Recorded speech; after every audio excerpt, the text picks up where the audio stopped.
Bakunzi bacano umuco w'ijambo ndabahaye ikaze aho muri hose, ndizera ko mumeze neza kandi mugishingira intahe mu mitima yanyu Yesu Kristo. Imbere yuko dutangura ikiganiro cacu, reka tubanze dusenge Imana. Data mu izina rya Yesu Kristo, dugije ibendera ryawe ry'intsinzi Mwami Imana rihungabane. Turagushimye, turaguhimbaje, tuguhaye icubahiro mu izina rya Yesu Kristo. Tugushimiye neza urukundo wawe, tugushimiye n'ingabire Mwami Imana y'agakiza waduhaye kubw'urukundo rwawe, ukaduha ku buntu Mwami atakiguzi udusavye. Warakoze Yesu Kristo, warakoze Mwami. Turagushimye mu izina rya Yesu Kristo. Turaguhamagaye kugira ngo ubane natwe muri kino kiganiro kuva gisanguye mu izina rya Yesu Kristo akagiheze. Nsengeye umuntu wese agiye kugikurikirana kuva gitanguye mpaka giheze. Mana, umuhe umugisha, umugirire neza, mwemu wawe avugane nawe, uzobukoze Mwami.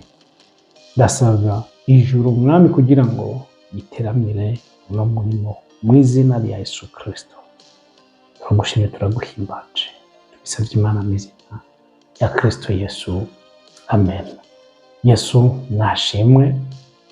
Ndizera ko mumeze neza. Nimba ari ubwa mbere banye natwe muri kino kiganiro canke kuri no channel, kugira ngo ndaguhimirize kugira ngo ukore sabone uze urabana natwe mu biganiro vyacu vya misi yose, ushikirizwa nanje David Nitunga, izina ry'umurimo nk'abandi Bishop w'Imana iduhane umugisha. Rero ni ibiganiro byiza bishingiye kuri Bibiliya, umurongo n'igice ni Zaburi 119 ku murongo 105. Aba ari igicano canke ibiganiro vyacu biba bishingiye aho ko haratubwira ko ijambo ry'Imana ari itara rimurikira mu nzira zacu. Rero itara riramurikisha ahantu hatari umuco, haba hari umwijima. Kugira ubone neza uba ukeneye itara. Rero niyo mpamvu tuba dukeneye ijambo ry'Imana. Ibiganiro vyacu naho bishingiye kandi mission bifise nuko abantu bamenye Imana by'ukuri, hama bayimenyekanishe aho utabona umuco, aho udatahura, kugira ngo ugire umuco muri wewe. Nta wundi umuco ni Kristo Yesu. Yesu nashimwe. Kandi isi turimo iganzwa n'abakuru n'abafise ububasha bw'umwiza, mu yandi majambo mu maboko y'umwiza. Rero tuba dukeneye ijambo ry'Imana kugira ngo itumurikire. Rero kora sabone kandi uzurasangiza abandi ibiganiro vyacu kugira ngo benshi baje kuri ibi vyiza. Yesu nashimwe. Rero twarababwiye mu biganiro biheze yuko hari ishuri turiko turategura abantu bifuza by'ukuri kwiga kumenya Imana, hama bayimenyekanishe, baronke n'impamya bumenyi mpuzamahanga. Wamuhawe ikaze, nimero ziri ngaho kugira ngo gutwandikire, email ziri ngaho.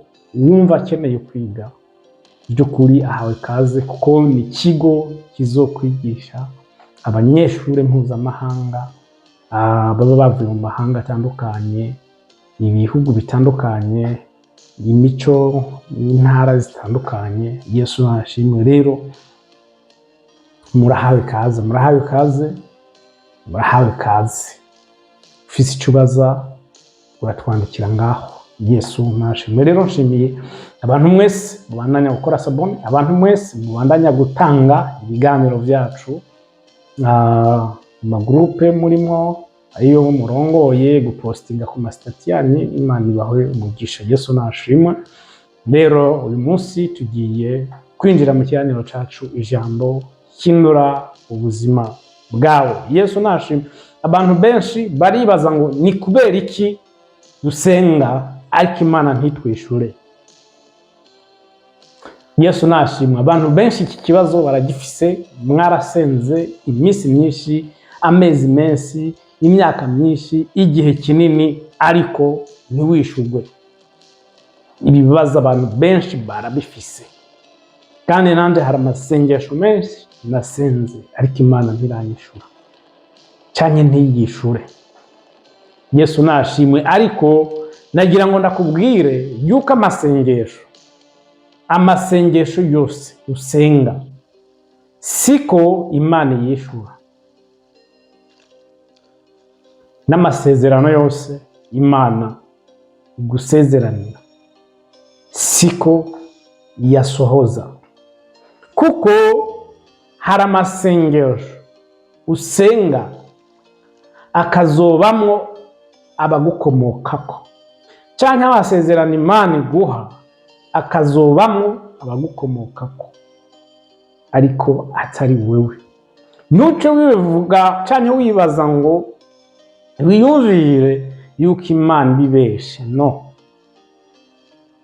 by'ukuri hari isezerano Imana ishobora kuguha wewe nawe ubwawe ukaribona ati jewe ubwanje Imana ndarimpaye, ariko by'ukuri nubwo irimpaye iri sezerano si yaje jenyene ahubwo n'abandi ko bose, kuko hari nk'ibintu Imana ishobora kukubwira ugacuraba ukabona ubuzima bwawe, ukabona nk'iyo myaka utazoyibamo, ivyo bihugu utoshobora kubigenda, ivyo bintu vyose birenze, ariko kubera uri muri wa mugisha, muri rya sezerano Imana yaguhaye, n'abagukomokako bose. Nk'akarorero, umuntu arashobora kuba ari umutunzi ariko abana biwe bariko barakura, wewe ariko arasaza, abana biwe niwe baca baguma muri bwa butunzi wewe yagiye, ariko abana baguma bavuga ati data niwe atumye tugera ngaha. Rero amasezerano mu by'ukuri Imana iduha ara yacu personnel ku giti cyacu, ariko n'ubundi harayiduha Imana. Ayo masezerano arayo abazodukomokako ariko ikayaha twebwe. Yesu nashimwe. Urave nka Aburahamu amasezerano Imana yamuhaye menshi. Imana ibwira Aburahamu ngo azovyara yuzura isi, none yaravyaye yuzura isi, ariko uyu munsi isi yuzuye. Imana yaramuhaye amasezerano ku buryo umubwira ati abana bawe bazungana n'umusenyi. None abana Aburahamu yavyaye bangana gute? Ariko amasezerano yiwe yarasohoye uyu munsi. Isaka yamukomotse ko n'abandi isi yose uyu munsi iri yuzuye abantu benshi.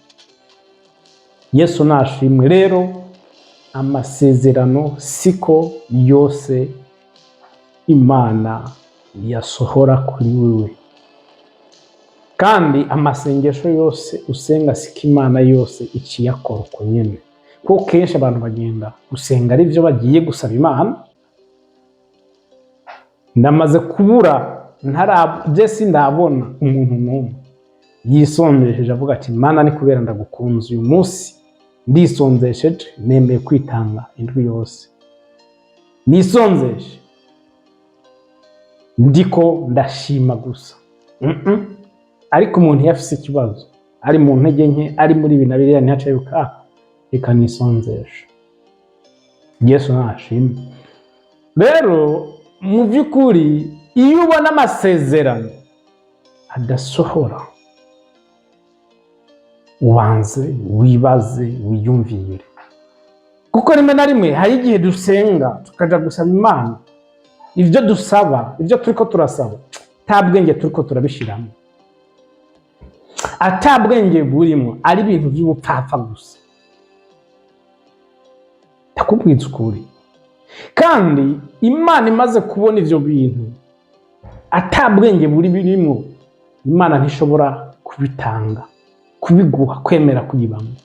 Kandi hari igihe Imana ibona yuko ivyo bintu uri kurasaba wewe utarageza urugezo rwo kuvuga ngo ibiguhe umenye nko kubitunga canke kubigera, ntibishoboka.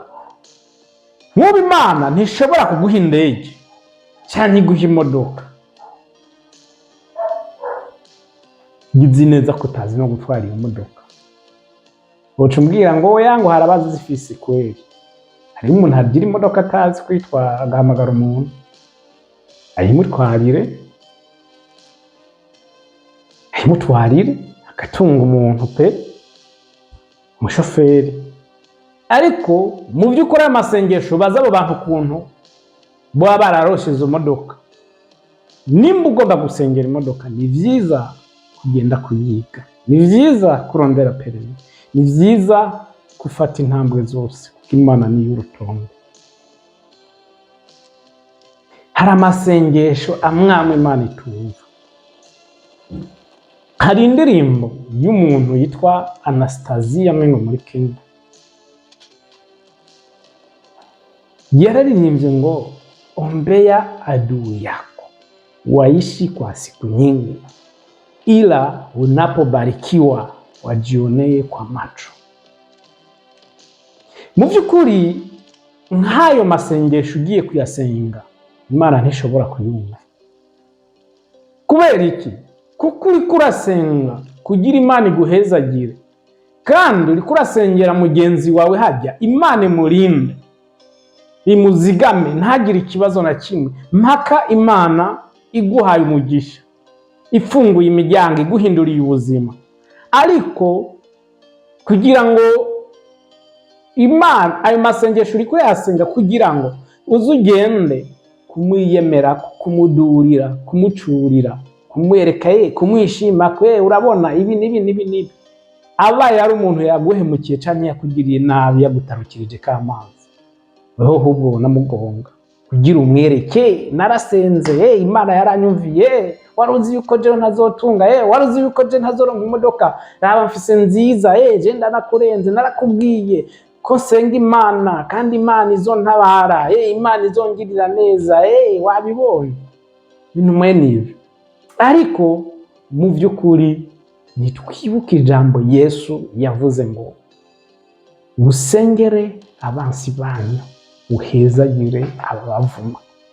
Umwasi wawe ntumusengera ngo arambe kugira uze umwishime ko uze umwemeze uzugire gute, no, ahubwo uramusengera ukamenya yuko wewe uyu muntu ari mu nzira mbi kandi kwa Satani atakiza kivayo, ukagira umutwaro wo kumusengera kugira ngo akizwe, ahinduke, hama nawe abe mu Mana, atahure, abone ko inzira yari arimo atari inzira nziza.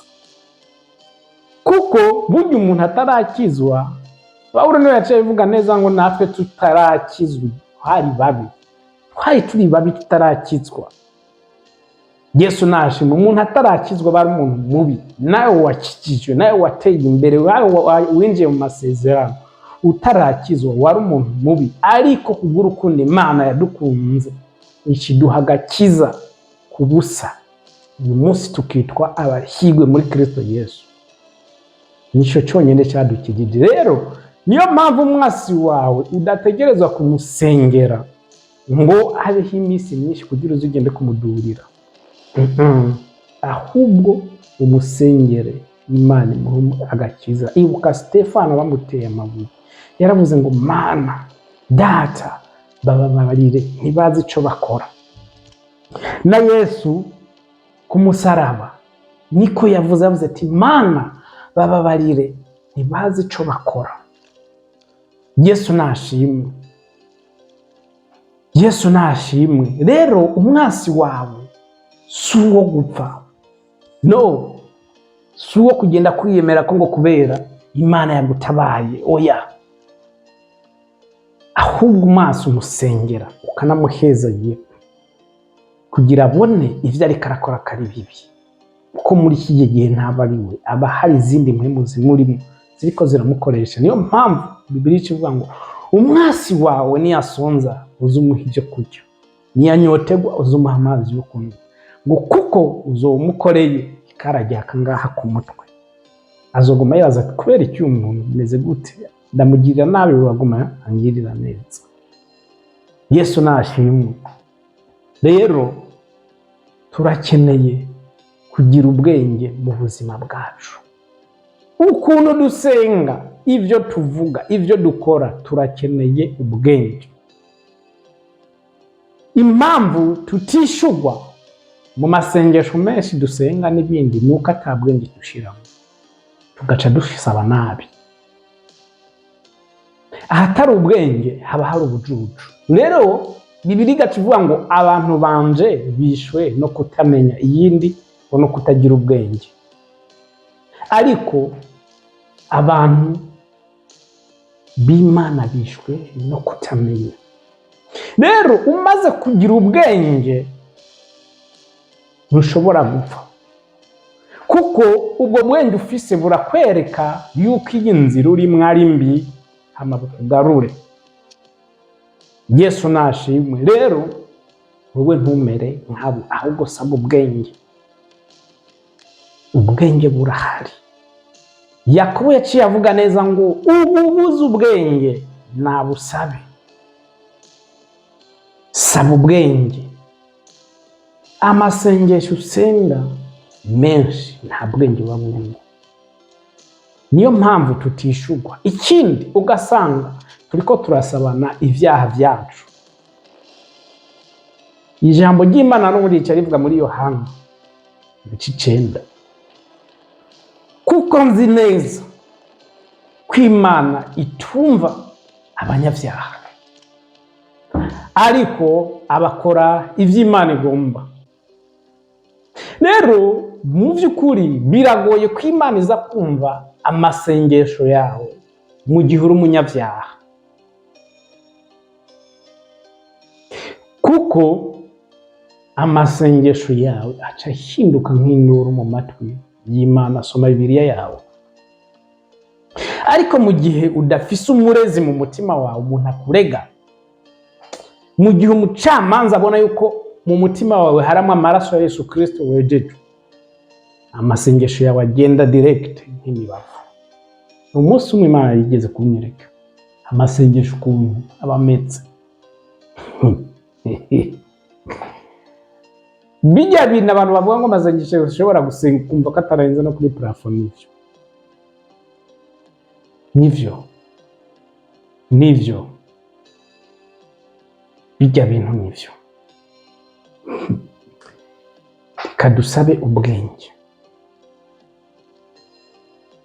Impamvu abantu batari kubarishugwa nuko mu mitima yabo baba bafise inzikira, ishari, inzigo n'ibindi. Nanje reka ntabwo nzokwereke, ufashe nabi nzokugira nawe, wiringira Imana gusa reka tubike. Mbese ibyo bintu ugasanga by'ukuri ibisi ibintu bibereye twebwe abana b'Imana. Nimba umuntu akugiriye nabi, mwereke yuko wewe hubwo atavyazi. Menye yuko atamana aza, ahubwo ugerageze kumwigisha. Wewe ugerageze kumugirira ibyiza kugira ngo ahinduke. Ariko nawe ugiye kugira ngo ijisho urihogwe irindi, aho ntuzoba uriko uramufasha. Yesu nashimwe. Turakeneye ubwenge. Ubwenge ni Imana, ubwenge ni Kristo. Ndakubwiza ukuri, ubwenge burakenewe cyane. Hari indirimbo nyinshi ngaha ziriko zirafasha abantu, ariko mu by'ukuri ugiye kumviriza izo ndirimbo, mureke kuza muraba mu buzima bw'undi muntu. Uti kubera iki? Mureke kuza murambara ibirato bitabakwiye. Ibi bintu, hari indirimbo zuba zuzuye amaganya, zuba zuzuye amagorwa, ukumva ngo ni indirimbo zihimbaza Imana, ukaraba ko guhimbaza Imana ukakubura muri izo ndirimbo. Nukuri nimugire ubwenge bw'indirimbo muri kumurumviriza muri iyi minsi.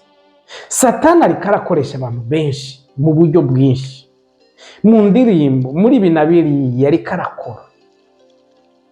Ndabinginze mugire ubwenge. Ndibuka igihe kimwe haheze imyaka, shobora kuba ari 2, Imana yigeze kuncaha ku ndirimbo imwe. Iyo abantu bose benshi bazi y'umugabo muri Tanzania yitwa William, aririmba avuga ngo uko wapi Mungu nikuone, uko wapi mbona umeniacha. Iyi ndirimbo nta muntu yuzuye mpwemu yera iyo ndirimbo yoza gufasha, kuko iyi ndirimbo iriko irakwereka yuko Imana itari kumwe nawe, kuko iyi ndirimbo iriko irakwereka yuko Imana yahinduye, yabaye umubeshi. Iyi ndirimbo iriko irakwereka yuko mu by'ukuri Imana itakikwitayeho. Iyi ndirimbo ibiriko irakwereka ibintu byinshi, ariko ntiwibuke ijambo Imana yaravuze ngo niwaca mu mazi nzoba ndi kumwe nawe, mu muriro nzoba ndi kumwe nawe. Hama niwibuke ijambo ngo nyina yo kwibagira umwana wiwe yavyaye, ariko ivyo naho vyoshoboka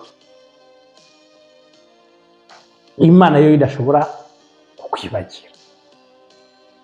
Imana yo izoguma kwibuka kuko ni Imana. Umuvyeyi arashobora guta umwana wiwe ariko Imana ntishobora.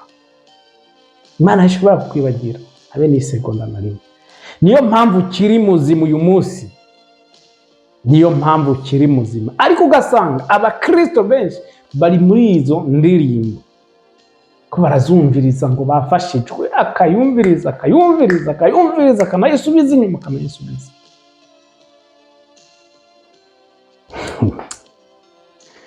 Imana idufashe cyane. Mu by'ukuri turakeneye ubwenge.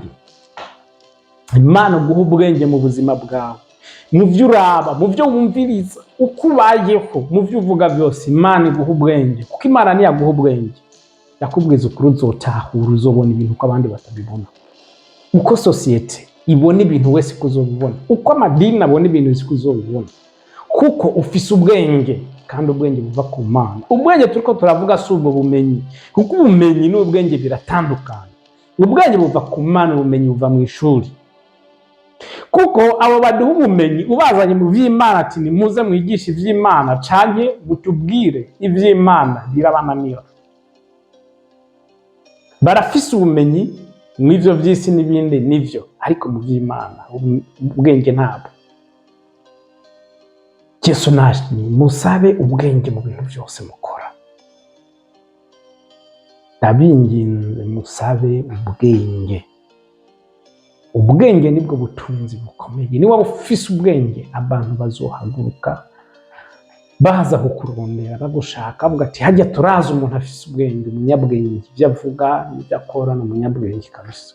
Bazokurondera abantu benshi kubera icyo ubwenge. Niwagira ubwenge uzotunga, niwagira ubwenge ntuzokena, niwagira ubwenge n'ivyo vyubahiro n'ibindi byose abantu bagwanira barondera uzobironka, kuko uzoba ufise Kristo muri wowe. Imana niyo bwenge. Yesu nashimye. Imana ntiyo kwigera iguta, nubwo woca mu kigeragezo kimeze gutse, ntiyo kwigera iguta. Rero mu gihe uri kurumviriza izo ndirimbo, banza wiyumvire wewe uyu muntu yaririmbye indirimbo ari mu kigeragezo. Imana je yarambwiye ati bega iyi ndirimbo uri kurumviriza wewe ukanayisubiramo, ese uri mu bigeragezo uyu muntu yari arimo? Ufise ingorane yari afise? Aba baririmbyi rimwe na rimwe baratubesha, bari ngaho nk'abantu bakina amafilimi gusa, kuko indirimbo baririmba yaba ari abo bantu b'Imana baririmba ngo za gospel nizo zisi bose, harimo abantu by'ukuri batubesha. Iyo ndirimbo y'uwo mugabo muri Tanzania by'ukuri yumvirije, nta kintu na kimwe cyo guhimbaza Imana kirimo. Nimba uzi Igiswahili cyenda wumviriza iyo ndirimbo.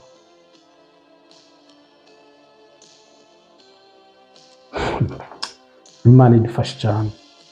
Ariko abantu barayikunze mu madini, ego irafata amamosiyo y'abantu n'ibindi bari mu bibazo n'ibindi, ego izo ndirimbo rero abantu benshi bazumviriza ni ba bantu bari mu ngorane, bari mu vyago, abarose umufana abatera intege ugasanga murabe ahubwo indirimbo muriko murumviriza.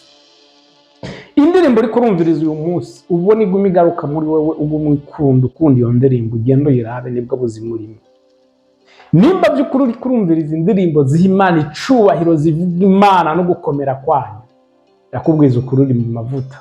Ariko nimba uri mu ndirimbo zimeze nk'izo, ngombe ya adui yako, mbona Mungu ameniacha, vitu kama hivyo, nakwambia kusema kweli unahitaji maombi, unahitaji kuombewa, nakwambia. Yesu nashimwe, urakeneye gusengerwa. Imana irinde ijambo ryayo wishitse. Imana yaravuze neza nubwo uri mu ntege nke, abari muri we bazoguma biyubura. Nubwo wowe umusaza umeze gute ntuboneka nk'umusaza, uguma wiyubura mu nkomezi zishasha, mu mbaraga zishasha, mu nguvu zishasha. Kubera iki none uja mu ntege ntukemera ko zigutwara, ugatangura kubona ko Imana yagutaye, ko Imana yaguhevye? Mwitondere izo ndirimbo. Hari iyindi ndirimbo je nigeze nemeranya ko n'abantu benshi, kandi n'iyi saha ushobora kumwera ngo uriko uraririmba indirimbo kubera wumvise abandi bariko bararirimba gusa. Indirimbo yose wumviriza, banza uyifate uyumvirize, uyisubize inyuma uyumvirize, wumvirize n'amajambo. Mureke kuguma mutwarwa n'iyo midiho. Hari indirimbo imwe ivuga ngo nina siri na Yesu, inanifanya niwe jasiri. Nimba uzi Igiswahili vikuri, ayo majambo genda uyumvireko. Kumbure jewe ukuntu ndayitahura nuko uyitahura biratandukanye, kandi nivyo ntitwoyitahura co kimwe. Kukishurirwa je nogira sibyo wewe ugira, birumvikana. Ariko mube maso ku bintu vy'indirimbo, muguma mwumviriza, genda uyumvire ayo majambo. Nimba uzi Igiswahili uyasigurire mu Kirundi ngaho. Nina siri na Yesu, inanifanya niwe jasiri. Rero nimuze muraraba gusa ngaha, nimuze muriyumvira. Iyo mwumviriza n'indirimbo muyumvire n'impamvu umuntu aba yararirimbye indirimbo. Si yo gusa, n'indirimbo nyinshi ushobora kwiyumvirako. Ariko je ndababwiye ku ndirimbo nzi kandi niyumvirako Yesu nashimwe, kandi vy'ukuri nzi n'ico Imana yavuganye ko nanje. Yesu nashimwe. Turakeneye ubwenge mw'izo ndirimbo, muri ayo mafilimi. Amafaranga ntacavuze, amazu ntacavuze, ubwo butunzi ntaco buvuze mu gihe udafise ubwenge. Kuko ivyo utunze udafise ubwenge ntuzobikontorora. Ufise amazu menshi, ufise urudandaza rumeze gute, udafise ubwenge bizoguhombana. Mbese buri mu Kristo urufunguzo rw'ubuzima bwiwe mu bwenge. Ubwenge nibwo rufunguzo rw'ubuzima bwawe. Ariko mwibuke na rya jambo Yesu yabwiye intumwa ziwe ngo mube agahore nk'inuma. Mube agahore nk'inuma, muce bugufi ntimwishire hejuru, ariko mugire ubwenge nk'inzoka. Rero ibintu vyose murakeneye ubwenge, my friend. Ubwenge burakenewe. Ndakunda rwose umwami Salomo maze gusimbura cyane gusubira ku ngoma ya se wiwe ubwo yari mutoyi. Mu by'ukuri ntiyigeze yiyumvira ibi na biriya, se ngo yari afise abasi biwe. Ariko Salomo ntiyigeze yiyumvira ati ko papa afise abashi benshi kandi akaba apfuye, jewe k'ibintu by'ubwami nta nindabizi, aba basi biwe bazontera, bazonyica kandi bazoca batwakiye ingoma. Ariko haravuga ati ndabigenze gute? Afata igihe kinini arasenga, akaguma yigira ku misozi ahantu hejuru hariya gutangira y'ibimazi, gutanga ibimazi. Umunsi umwe, ijoro rimwe, ijoro rimwe Imana iramwiyereka mu ndoto. Nagira ngo nababwire abantu murota, nimba utarota urafise ikibazo, urakenewe gusengerwa. Nukuri pe, kuko kurota ni inzira imwe mu nzira Imana yashizeho kugira ivugane n'abantu bayo. Mu gihe umunsi wose uri bize wafatiriwe na business yawe n'ibindi, Imana igashaka kuvugana nawe, ikwibira amabanga ikakubura, ariko kaboneka mw'ijoro gusa uryamye. Hajya rero niko kajya Imana ikigira gute, ikikoresha kugira ngo ivugane nawe. Yesu nashimwe. Ariko na Satani aragakoresha kugira avugane nawe, kandi n'ivyumviro vyawe n'ivy'umutima wawe wahamye n'ubundi biragaruka canke ivyo wiriwemo. Yesu nashimwe. Rero ni vyiza iyo urose indoto ubanze gusenga, ubaze nimba ivuye ku Mana, ubaze Imana icishaka kuvugana nawe.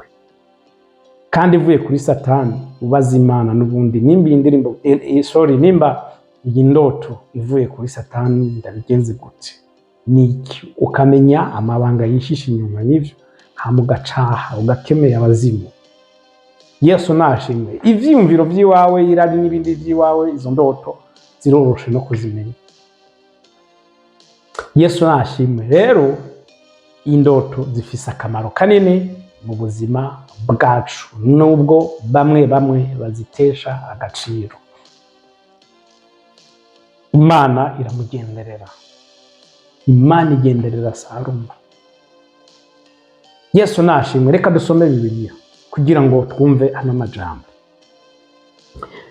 Yesu nashimwe. Yesu nashimwe. Turanyaragasa mu gitabo c'Abami, ibice ni 3. Turasoma mu izina rya Yesu Kristo, turahera ku murongo wa 4. Mwahageze, turasoma mu izina rya Yesu Kristo. Umurongo wa 4 aravuga ngo, bukeye umwami Salomo aja i Gibeyoni gutangira ibimazi, kuko ariho hari hakuru ku zindi mpinga z'imisozi, nuko yosereza ku gicaniro caho ibimazi 1000.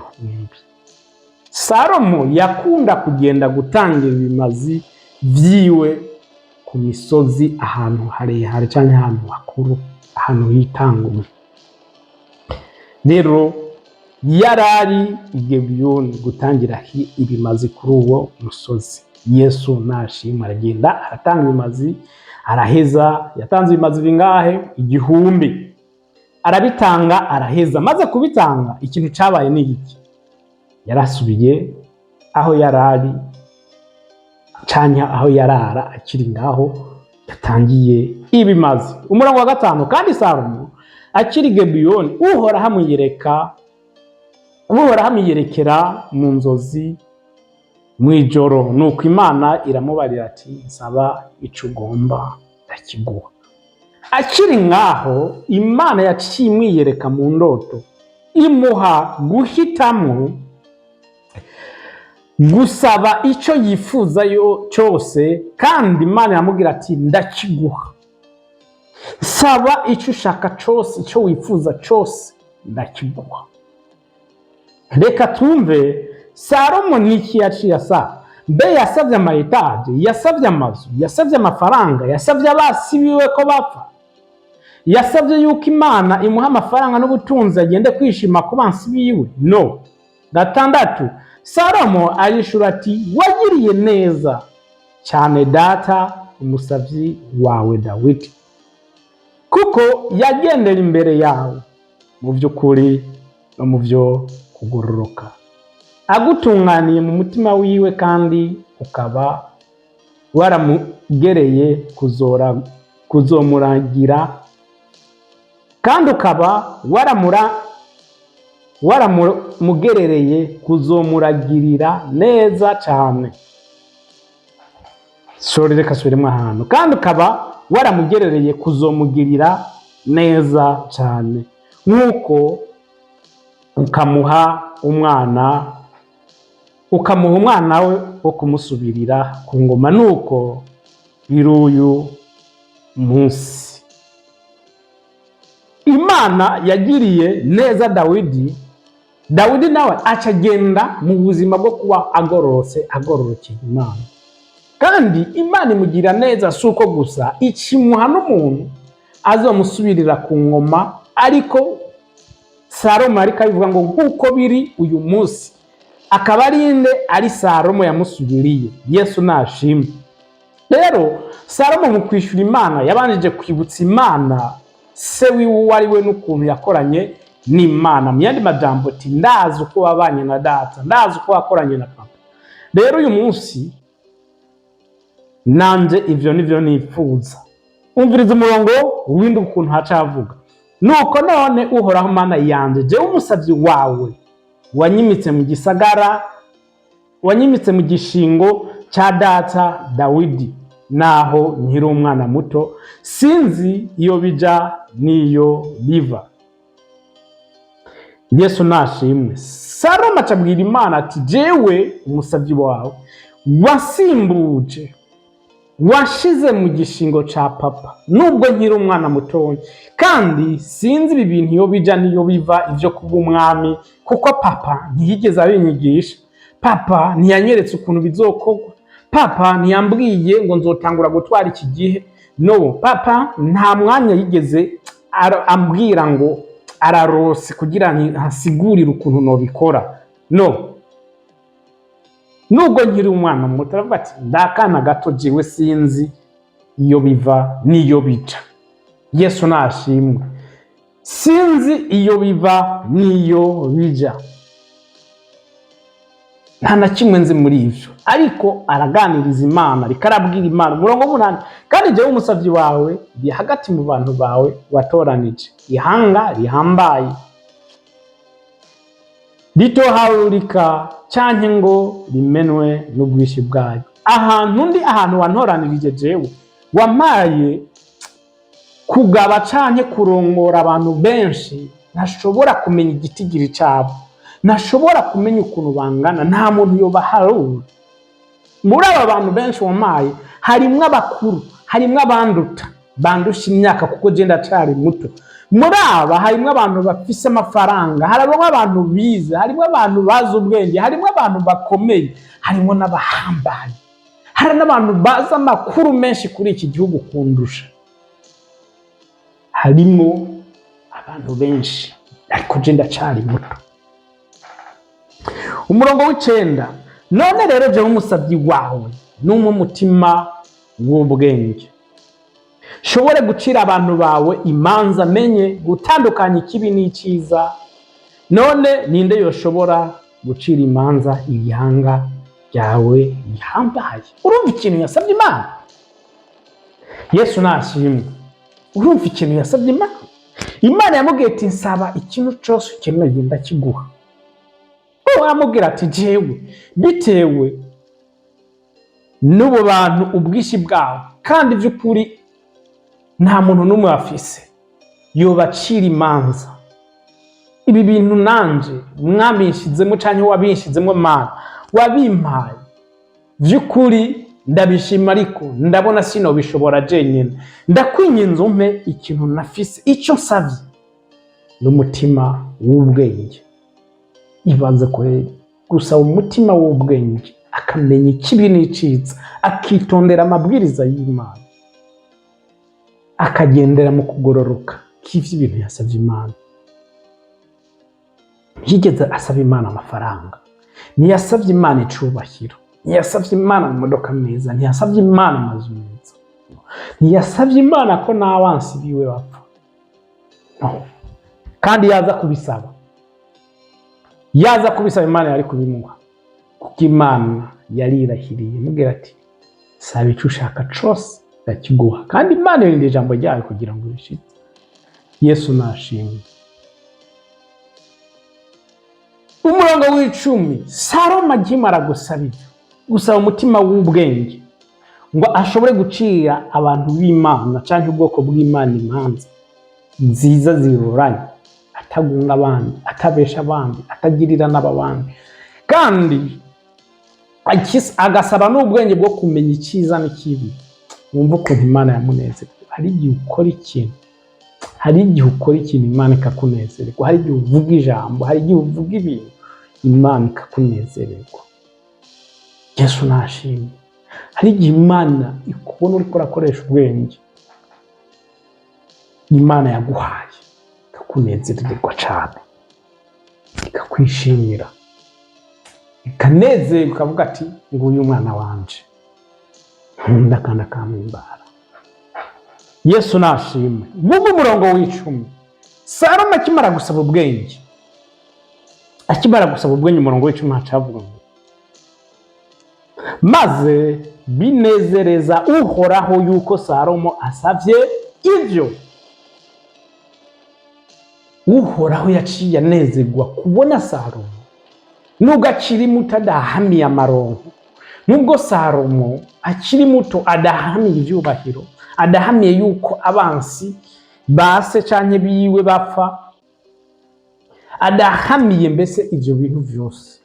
Ariko ikintu kiri mu mutima wiwe icyahamye no kuba umwami mwiza, akora neza, agendana n'Imana, mbese aca imanza, akunda abanyagihugu nk'uko Imana ibakunda. Yesu nashimwe, akoresheje ubutungane atagoretse.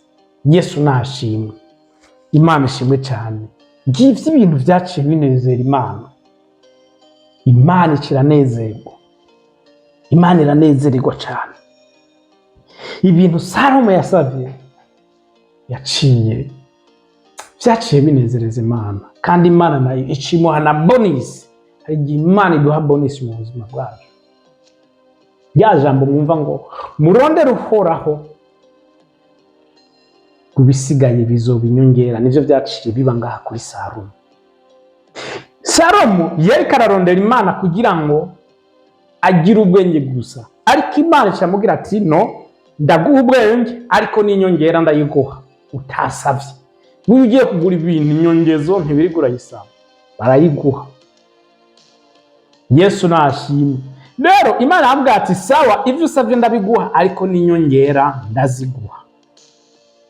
11 nuko Imana iramubarira ati ivyo usavye nuko Imana iramubarira iti ivyo ko ari ivyo usavye, ukaba udasavye kuramba canke ngo usabe ubutunzi canke ngo usabe ko abansi bawe bapfa, ariko ukaba wisabiye ubwenge bwo guca imanza neza. 12 nuko nkugiriye nuko usavye, ehe nguhaye umutima w'ubwenge. Imana yaciye iwumuha ako kanya, ntivyasavye imyaka n'ibindi direct vyaciye biba. Nguhaye umutima w'ubwenge nkuko wagusavye, bwo gutahura atawe muhwanye mu bakwitangiye imbere canke mu bazo guherukira. Imana yaciye imuha umutima w'ubwenge no gutahura kuva mu bantu bose bamwitangiye imbere, nta numwe yigeze awugira, na se wiwe Dawidi ntawe yigeze agira, kandi n'abantu bazomukurikira ngo ntawe bazogira. Wumve, yarose bonisi nyinshi, sizo gusa bonisi yamuhaye. Imana yamuhaye nyinshi. Yesu nashimwe. Imana yamuhaye bonisi nyinshi. 13 kandi nguhaye nico utasavye. Wumvise ya nyongera ya bonisi, kandi Imana ngo imuhaye n'ivyo atasavye. Hari igihe Imana iduha ibintu mu buzima bwacu tutasavye, ugasanga nivyo kandi biranagutangaje, nivyo bifise agaciro kurusha na bimwe usabwa gusenga Imana. Je ndakubwiza ukuri, ubu nta bintu ngira ngo ibiriste ndiko ndisengera. Namaze gutahura ko Imana ari papa, maze gutahura ko Imana inkunda kandi ndi umwana, imigambi ifitiye ibyo nyifuza ari vyiza gusa. Rero ivyiza ni umugabane wanje, cyo narabitahuye kandi bica bimfasha kudaguma sengera ibintu cy'Imana ibona ko kinkwiriye nk'uko ari papa. Vy'ukuri nico nakira. Yesu nashimwe. Ariko Imana yije kuguha ibintu utasavye, ndakubwiza ukuri, yes, ntibiba bihuye n'ivyo wamye usengera uko nuko, ariko biza birenze n'ivyo wari kurasengera, kuko Imana ibiguha yo yiraze ejo hawe uko ameze. Ariko wowe ivyo uri kurasengera ntuzi ejo aho bizogutwara, aho haba hameze uko biri. Kuko hari igihe umuntu aronka amafaranga yari umuntu mwiza, ariko yamara kuronka amafaranga agaca hinduka akaba mubi. Amafaranga akamuganza, akamukontorora, akamukoresha, akamutegeka, akamuhindura ikijuju. Yesu nashimwe. Rero Imana igukunda, ayo mafaranga ntiyemera kwiyagaho. Amafaranga agenda kugukura ku bantu, amafaranga agenda kuguhindura umuntu mubi wari umuntu mwiza, Imana ntishobora kubyemera. Amasengesho yose usengera cyangwa usenga, ivyo usengera byose si kuvyishurwa, no. 13 kandi nguhaye ico utasavye, nguhaye ubutunzi. Urumva Imana yaciye imuha n'icyo atasavye. Imana yaciye ubutunzi Salomo. Uyu munsi barakubwira ati ubutunzi bwa Salomo nta muntu n'umwe azi iyo buri, kandi yaheze imyaka myinshi. Yari umutunzi akomeye, umunyabwenge akomeye, amahanga aza akamuraba, kaza kumwigira ko Salomo yari igitangaza cy'Imana, ku buryo na Yesu yamuvuze. Yesu yaramuvuze, aramutanga akakororero. Yesu nashimwe. Imana ikimuha iki? Ubutunzi atigeze asaba. Yesu nashimwe. Ubutunzi n'icubahiro bitume ata mwami n'umwe, kandi nguhaye ico utasavye, nguhaye ubutunzi n'icubahiro bitume ata mwami n'umwe azohwana nawe igihe cose kiriho. Imana yaciye imuha ubutunzi n'icubahiro, aba umuntu wa mbere yubashwe mu gihe yari ahari, kandi aca umuntu wa mbere atunze muri abo bantu bose igihe yari ahari. Urumva iyo faveur Imana yamugiriye? Yesu nashimwe. Uko niko Imana iguha bonus. Imana iguhaye iguha nkuko abana b'abantu badatanga. Imana ikugirire neza mu izina rya Yesu Kristo, kandi Imana yishure, iguhe surprise, iguhe inyongera utigeze usengera. Hari igihe Imana itwenza abantu, nukuri Imana igutwenze mu izina rya Yesu Kristo. Imana ikugirire neza, Imana ikugirire neza mu izina rya Yesu Kristo. Amasengesho wasengeye nimba ari mu bugombe bw'Imana, Imana yasohoze mu izina rya Yesu. Ariko nubwo itoyasohoza, Imana isohoze ivyo utigeze usengera ku buzima bwawe mu izina rya Yesu Kristo. Haleluya. Umvugire ati amen ahuri. Yesu nashimwe. Imana ibisohoze, Imana ibikore, ubibone, bibemwo, utangure kubigenderamwo mu izina rya Yesu Kristo. Yesu nashimwe. 14 kandi niwagendera mu nzira zanje ukitondera amabwirizwa yanje n'ivyagezwe vyanje nk'uko so Dawidi yagenjeje, nzoguha kuramba. Imana yamubwira ati niwabaho nka so wawe, ndagusezeranije kuzoramba. Yani majambo, ariko niwakora ivyaha nutagendera imbere yanje, ntuzoramba. Ivyaha rimwe na rimwe, si rimwe na rimwe, ivyaha nivyo vyazanye urupfu. Iyo hataza kuba ivyaha, urupfu ntirwobayeho. Ariko uyu munsi hariho urupfu. Kubera iki? Kubera ivyaha. Kubera ivyaha. Icyaha irari riragirinda kikavyara icyaha, icyaha nacyo kikazana urupfu.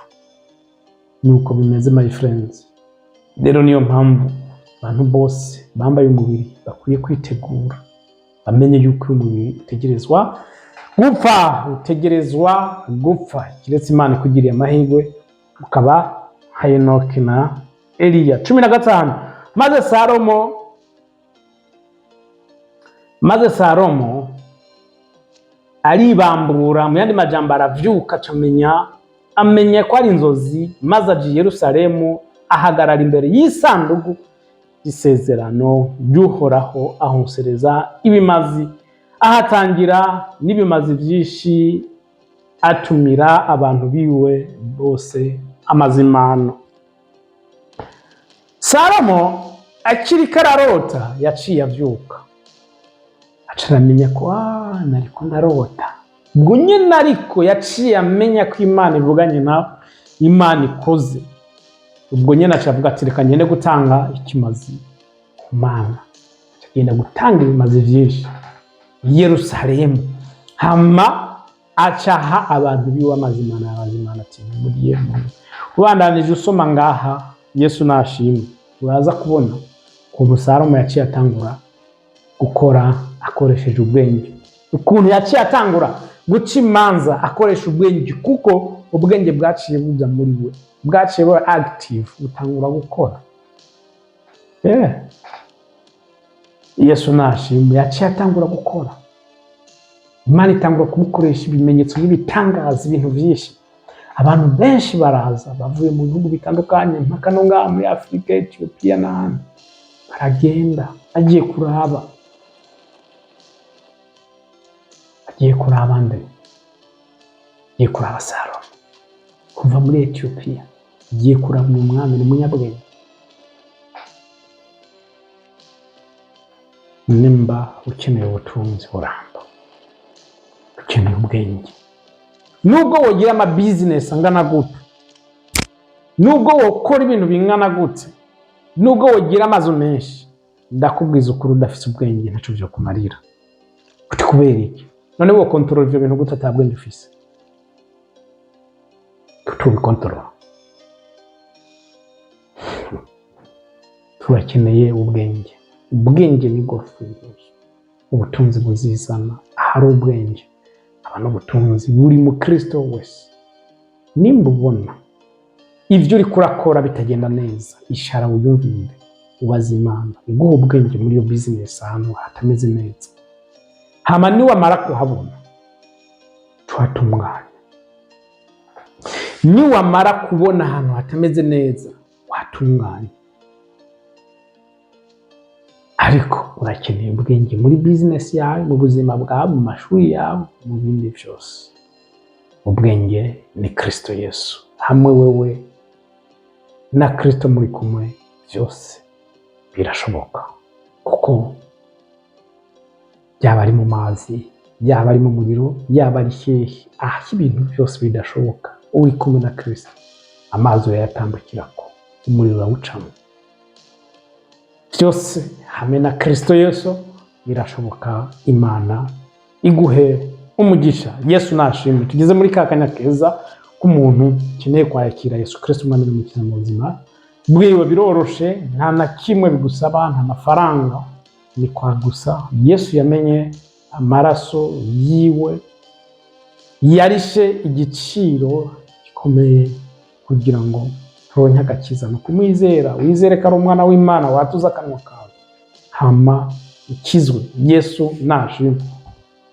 Rero nimba uri tayari kwakira Yesu, subiramo aya majambo uti mwami Yesu, menye neza ko wapfuye ku musaraba kubw'ivyaha vyanje. Mwami Yesu, ndakwinginze amaraso yawe yeze atunganye ivyaha vyanje vyose, nkuwe ku muvumo, umugayo na karande zose, imigozi yose yampuza na Satani cyagagurike. Yesu, ndakwizeresheje umutima wanje ko uri umwana w'Imana nzima. Yesu, natuje akanwa kawe Imana, ndakwakiriye bera umwami, umukiza w'ubugingo bwacu. Kuva uyu munsi ndahakanye Satani n'ivyiwe byose, mfuta izina ryanje mu gitabo cy'urupfu, yandikwe mu gitabo cy'ubugingo.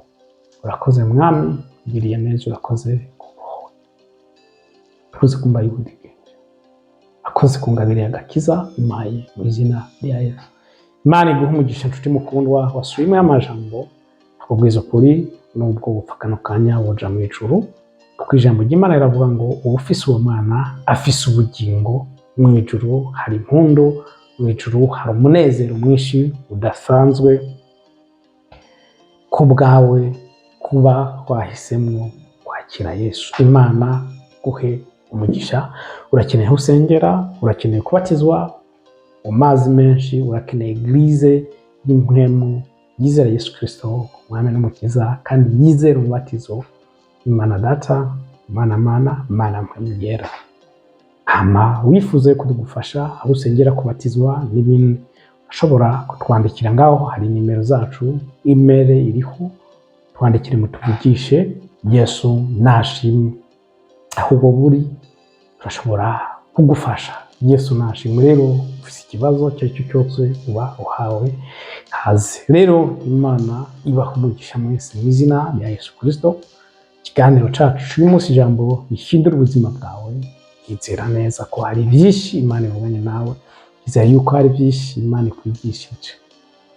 Reka Imana ibandanye kukuzuza ubwenge, kandi ndakubwiza ukuri, Imana izogutangaza. Rero ibiganiro byacu ntubyihereranye, sangiza abandi, postinga kuri stati yawe, ntaco bitwara, ntibihindura izina ryawe, ntaco biguhindura. Bisangize abandi, ntubyihereranye, bafashwe nabo. Data, mu izina rya Yesu turagushimye, turaguhimbaje, tuguhaye icubahiro, tudugije ibendera ry'intsinzi mu izina rya Yesu. Tugushimiye ibyo wakoze byose mu izina rya Yesu Kristo. Mwami, tugushimiye ku bantu bose bavuganye nabo, ari abariko baradukurikira canke abazodukurikira mu minsi y'imbere. Icubahiro ni icawe Data. Ndasenga mu izina rya Yesu Kristo kugira ngo ubwiza bwawe, umuco wawe ubandanye kubarasira mu izina rya Yesu Kristo. Ndabasabiye ubwenge, ndabasabiye ubwenge mu kazi, ndabasabiye ubwenge mu mabizinesi yabo, ndabasabiye ubwenge Mwami mu vyo barimo byose. Imana ubuzuza ubwenge murenza ahubwo nk'uwo wahaye Saro ku kazi kabo bagize, mu mihana yabo, muri vyose Mwami barimo ubarinde kandi ubazigame mu izina rya Yesu Kristo. Baha umugisha mu mwuka no mu mubiri mu izina rya Yesu Kristo. Ko sengera umuntu wese yafashe ingingo yo gukiza uyu munsi kugira ngo umurinde umuzigame. Munsi y'amababa yawe Mwami niho ndamushize kugira ngo umurinde. Murinde wa mubi, mukomeze kumugirira neza, mukomeze kumwigisha no kumukuza. Kure aguhimbaza, agahimbara n'abantu. Arakoze Mwami. Tubisabye Imana mu izina rya Yesu Kristo. Amen.